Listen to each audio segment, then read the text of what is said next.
여러분 버거킹이라고 하는 햄버거 회사를 아실 겁니다. 이제 안성 시내에도 이 버거킹이라는 또 이 스토어가 이제 오픈을 곧 할 것 같습니다만, 지난 2019년이죠. 한 5년 전입니다만 미국에 있는 버거킹에서 한 가지의 서비스를 개시했습니다. 그것은 뭐냐면 한 달에 $5만 내면, 우리 돈으로 따지면 6,000원 정도 되겠죠.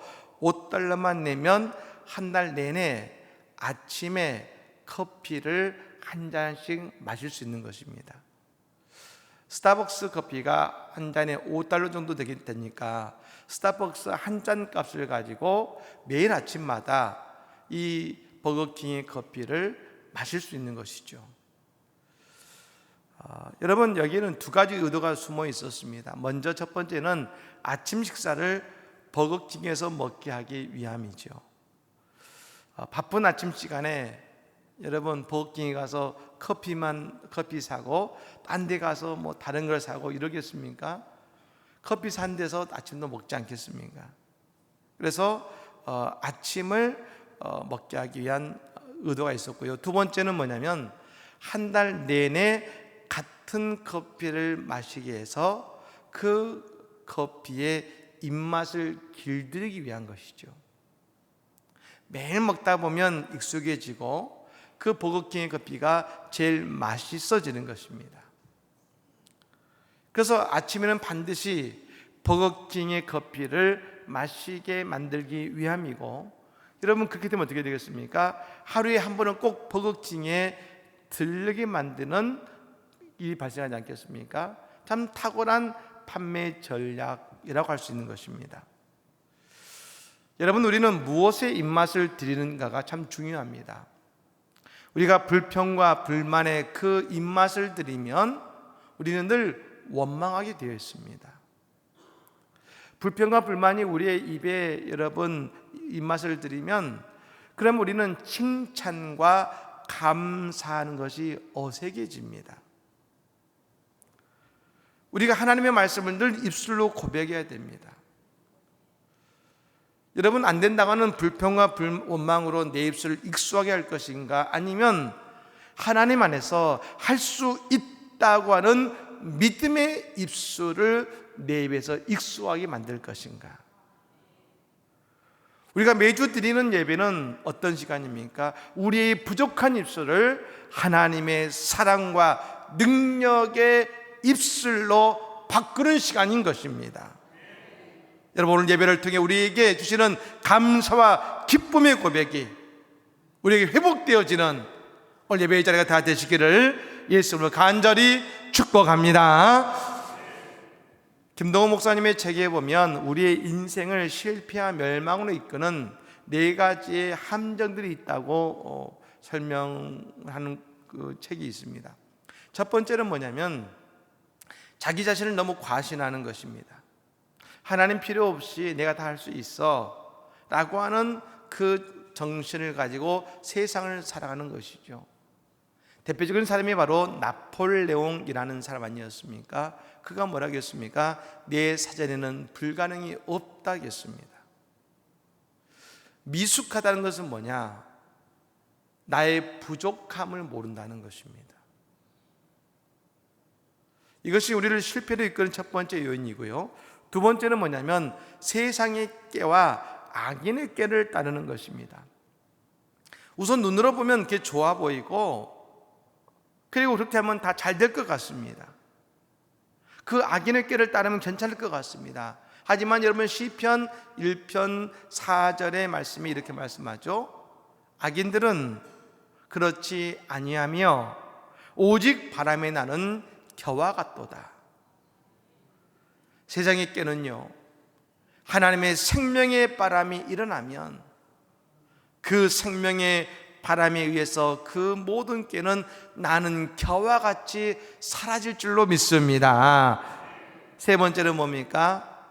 나에게 힘이 되어줄 어떤 사람을 의지하는 것이죠. 권력이 있거나 똑똑한 사람을 의지해서 성공하고자 하는 마음을 갖는 것입니다. 세상에서 여러분, 우리가 말하죠. 끈을 잘 잡아야 돼. 줄을 잘 타야 돼. 근데 여러분, 그 줄은 반드시 끊어지게 되어 있는 것입니다. 우리는 여러분 세상의 끈이 아니라 하나님의 끈을 잡아야 될 줄로 믿습니다. 마지막 네 번째는 뭐냐면 나는 못해요, 나 그럴 만한 인물이 안 돼요 라고 사람들이 말하는 것입니다. 하나님이 우리에게 무엇이라 말씀하시든지 난 안 돼요, 난 못해요, 그렇게 생각하고 말하는 사람인 것이죠. 방금 말씀드린 이 네 가지의 삶의 자세는 우리의 인생을 성공이 아닌 실패와 절망으로 끌어가는 이유가 되는 것입니다. 하나님이 모세를 만나 주셨습니다. 저 하나님의 산 호렙산에서 불타는 떨기나무에 임재하신 하나님께서 모세를 부르십니다. 그리고 모세에게 이스라엘 백성들을 저 애굽에서 출애굽시키라는 사명을 주신 것입니다. 근데 안타까운 것은 뭐냐면 그 하나님의 부르심과 사명에 대해서 온갖 변명을 하더라는 것입니다. 모세의 변명에 대한 말씀이 출애굽기 3장에서부터 4장까지 이어집니다. 전 여러분 이 본문을 쭉 읽어보면서 우리의 죄성을 가진 인간의 한 단면을 보여준다 생각을 합니다.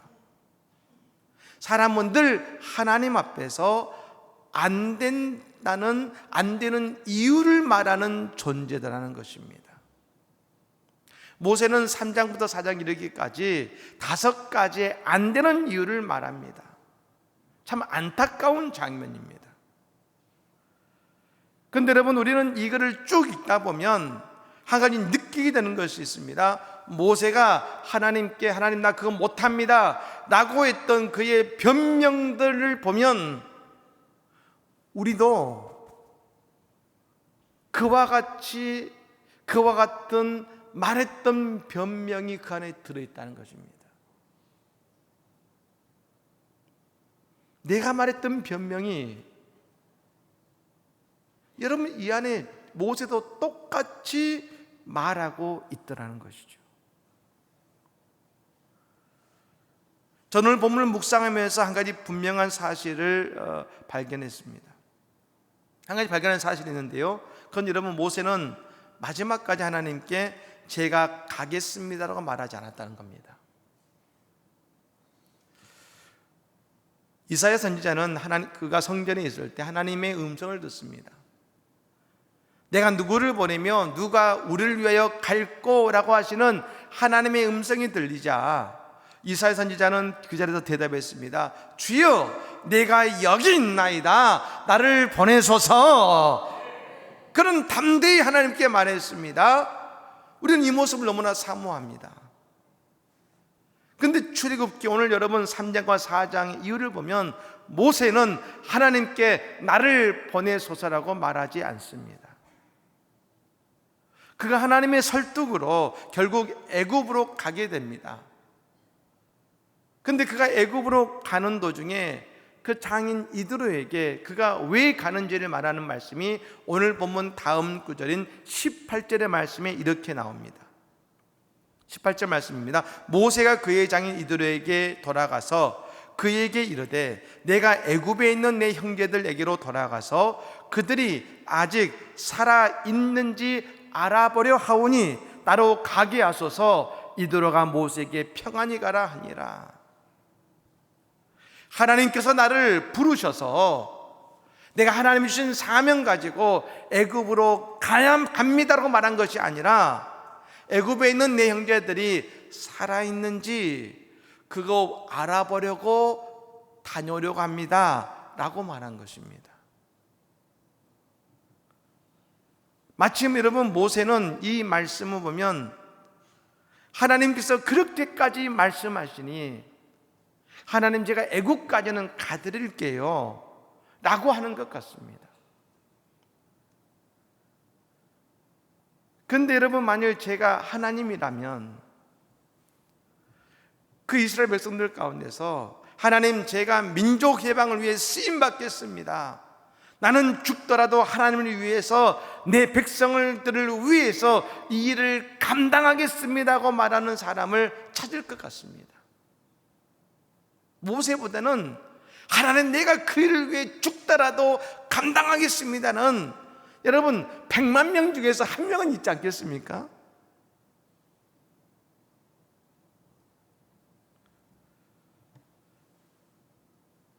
근데 여러분, 하나님은 왜 이런 모세를 부르셨을까요?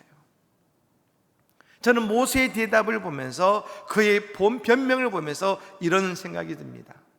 도대체 모세는 자신을 어떤 존재라고 생각하고 있을까? 자신은 안 된다고 말하는 모세의 자존감은 얼마나 낮은 상태였을까? 여러분, 저는 오늘 본문을 읽으면서 한 가지 너무나 감사한 것이 있습니다.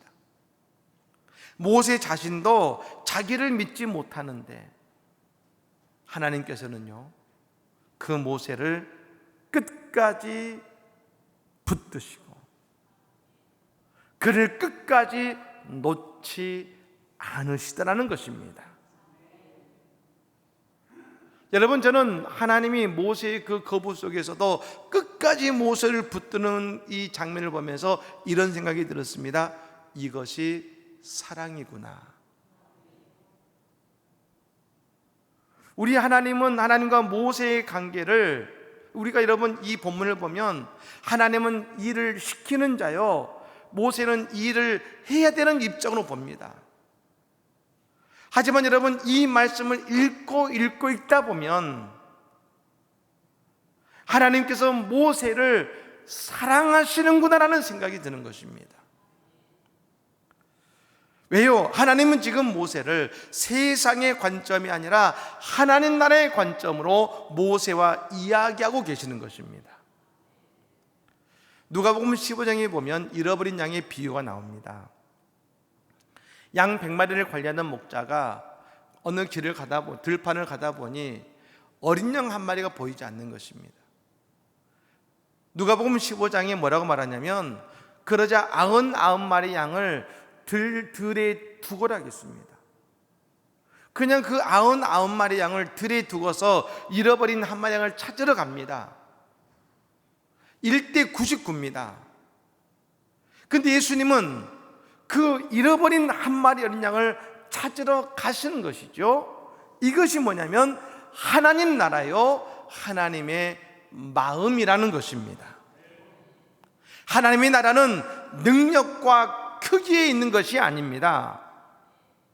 모세라는 잃어버린 한 마리의 어린 양을 놓치지 않으시고 그 양을 붙드시고 찾으시고 사용하시는 하나님의 사랑에 있다는 것입니다. 여러분, 오늘 이 본문에서 끝까지 모세를 포기하지 않으시는 우리 하나님의 사랑을 우리는 보지 않습니까? 그러므로 오늘 우리도 하나님은 끝까지 포기하지 않으시고 우리를 마침내 하나님의 귀한 자로 우리를 온전히 세워주실 줄로 믿습니다.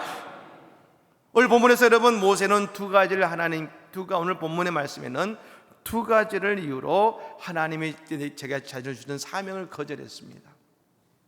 첫 번째는 뭐냐면 10절 말씀이 나오죠. 같이 읽어볼까요? 10절의 말씀을 읽어보겠습니다. 모세가 여호와께 아뢰었되, 오 주여, 나는 본래 말을 잘하지 못하는 자니이다. 주께서 주의 종에게 명령하신 후에도 역시 그러하니 나는 입이 뻣뻣하고 혀가 둔한 자니이다. 아멘. 모세가 하나님께 말합니다. 하나님, 나 원래 말을 잘 못하는 사람입니다. 그러니 내가 애굽에 가서 말로 그 일을 감당할 수 있겠습니까? 감당할 수 없습니다 라고 말한 것입니다. 실제 여러분, 그럴 수도 있을 겁니다. 사람이 여러분 말을 잘 사용하지 않으면 말의 기술이 떨어집니다. 제가 미국에 공부하러 가서 한참 영어 공부를 할 때인데요, 근데 교회에서 여러 집사님들이 모여서 이렇게 있었는데, 그때 한 남자 집사님께서 그 아내 자랑을 막 하시는 겁니다. 자랑을 막 하시는 거예요. 그래서 제가 그 집사님께, 집사님 참 아내 사랑이 각별하시네요 라고 말하려고 하는데, 갑자기 각별자가 기억이 안 나는 것입니다. 그래서 제가 뭐라고 했냐면, 집사님, 아내 사랑이 참 유별나시네요. 별자는 기억이 나는데 각자가 기억이 안 나서 참 유별나시네요라고 했던, 그래서 잘못했구나. 그런데 어떡합니까? 그랬던 기억이 납니다. 말을 쓰지 않으면 여러분 단어를 잃어버립니다. 그런데 여러분, 그래서 모세도 그럴 수 있을 겁니다. 그런데 여러분, 바울 사도도요, 사실은 모세와 똑같은 문제를 가지고 있었습니다. 바울 사도는 위대한 전도자요 설교가였던 것 같지만, 여러분, 다른 성경에 의하면 바울 사도는 말도 잘 못하고 더욱이 말을 더듬었다 그럽니다. 복음을 전하는데 말을 더듬습니다. 전도하는데 말을 더듬습니다. 말도 잘 조리게 하지 못합니다. 그런 바울 사도가 열심히 사역하며 깨달은 중요한 한 가지의 영적 원리를 고백합니다. 고린도전서 4장 20절 말씀에 이런 말씀합니다. 하나님의 나라는 말에 있지 아니하고 오직 능력에 있습니다. 바울 사도가 그의 부족한 입술을 가지고 말을 하면서, 그리고 전도하며 그가 깨달은 한 가지는 뭐냐? 하나님의 나라는 말에 있는 것이 아니요, 성령님의 능력으로 하나님의 일을 하게 되더라는 것입니다. 그래서 하나님이 오늘 모세에게 뭐라고 하십니까? 11절 이하의 말씀 보면 말합니다. 이제 가라, 내가 내 입과 함께 있어서 할 말을 가르치리라 말씀하십니다. 하나님께서 할 말을 가르친다 하십니다. 즉 그 입술에 뭡니까? 하나님께서 능력을 더하시겠다는 것입니다. 여러분, 미국의 1차 대영적 각성 운동이 일어났습니다. 성령의 바람에 미국을 덮었습니다. 그런데 여러분, 그 시작이 누구냐면 조나단 에드워드 목사님이 있었습니다. 근데 여러분, 이분은요 명설교가가 아니었다 그럽니다. 이분은 말이 유창한 분이 아니고 그냥 원고를 가지고 와서요, 앞에도 보지 않고 그냥 딱 놓고 그냥 쭉 읽었다 그럽니다. 근데 놀라운 것은 그 메시지를 듣는 사람들은 당장 지옥으로 떨어질 것 같아서 기둥을 뿌리를 붙들고 벌벌 떨면서 하나님의 진노를 두려워했다는 것입니다. 주의 능력이 임하면 이렇게 되는 것입니다. 그렇습니다. 나는 누구입니까? 나는 입이 뻣뻣하고 혀가 둔한 사람입니까? 그런데 하나님께서 그 입과 함께 있어서 할 말을 가르치심으로 그 말의 능력이 말에 되게 하시는 그분이 하나님이신 것입니다. 여러분, 오늘 우리 모두에게 이 하나님의 능력이 많은 복된 역사가 임하기를 간절히 축복합니다. 두 번째, 여러분, 모세는 하나님께 말합니다. 13절 말씀입니다. 같이 읽어볼까요? 모세가 이르되 오 주여 보낼 만한 자를 보내소서. 아멘. 모세가 말합니다. 하나님, 전 안 됩니다. 보낼 만한 사람을 보내십시오. 이때 모세의 나이가 80입니다. 저는 안 됩니다. 저는 할 수 없습니다라고 말합니다. 그때 하나님이 하시는 말씀이 14, 15절의 말씀에 이렇게 말씀하십니다. 여호와께서 모세를 향하여 노하여 이르시되 레위 사람 내 형 아론이 있지 아니하냐? 그가 말 잘하는 것을 내가 아노라. 그가 너를 만나러 나오나니 그가 너를 볼 때에 그의 마음에 기쁨이 있을 것이라. 너는 그에게 말하고 그의 입에 할 말을 주라. 내가 내 입과 그의 입에 함께 있어서 너희들이 행할 일을 가르치리라. 여러분, 저는 이 14절 말씀이 앞에 나온 이 구절이 있죠. 여호와께서 모세를 향하여 노하여 이르시되, 이 구절을 보면 처음에 이렇게 해석되었습니다. 하나님께서 모세를 설득하고 말씀하셨는데 마지막까지 하나님 다른 사람을 보내십시오 라고 하시니까 하나님께서 모세에게 화를 내시는구나. 아마 어머니들은 아실 겁니다. 자녀들에게 밥 먹어라 하면 5번은 말해야 애들이 오지 않습니까? 나중에 5번째 화를 내죠. 밥 먹으라니까. 그러면 그때서 애들이 어머니 화는 걸 알고서 바라락 달려가지고 막 밥을 먹지 않습니까? 꼭 저희 집만 그런 것 같습니다. 난 그렇게 얘기해야 막 오지 않습니까?